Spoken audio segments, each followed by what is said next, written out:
Thank you both for the thought-provoking ideas that you've presented. I have questions about the scientific things that you mentioned. One was sort of raised earlier. You mentioned the cell as this complex thing, as if it is theorized that it arose spontaneously. And I may be out of date, but I remember reading theories at some points about more chemical molecules that began reproducing much before any actual cells. And wouldn't that be an explanation of earlier life? And the second one has to do with the perfectly tuned universe and whether the logic of saying that life exists that fits this perfectly tuned universe is an indication of that somehow divinely created fits with the idea that there's evolution, and that if the universe is tuned in a certain way, that the only possibility of life with that tuning is life as it exists now. And perhaps it would be presumptuous of us to say that if it were tuned differently, there wouldn't be some other way that different forms of life would have arisen. I'll try and be terse, but first, I earnestly entreat you, ladies and gentlemen, to watch Professor Krauss's lecture for yourself and not accept that parodic version of it.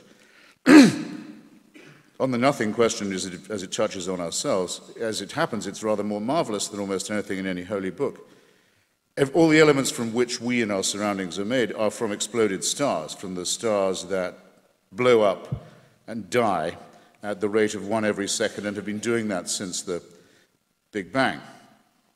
Isn't it rather magical to think that we're all made out of stardust? Never mind, as Professor Krauss says, never mind the martyrs.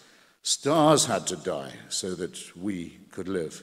This is a very essential reflection to be having, and it dwarfs the religious explanations.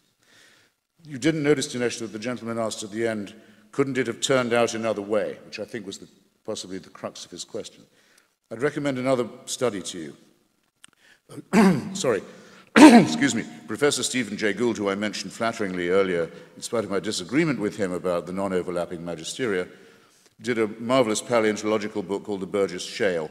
This is a half of a mountain that's fallen away in the Canadian Rockies, revealing the whole interior core of a great mountain. So you can read off, as if on a screen, it's more like a bush actually than a tree, all the little tendrils of evolution of reptiles, birds, plants, and so on, as they sprout up, branch off. And many of them stop. Nothing happened to them. They were quite promising, but they went nowhere. And it doesn't go up like a tree. It goes all over the place like a bush.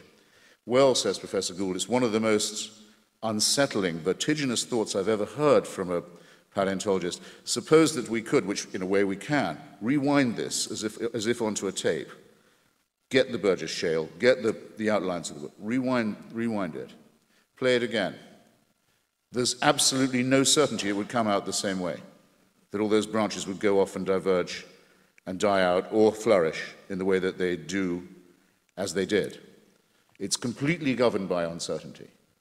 There are any number of conceivable outcomes up with which evolution could have come. It's another version of our selfishness, our self-regard, I might say, our solipsism, that we cannot easily unconvince ourselves that all of this happened so that the Pope could condemn masturbation.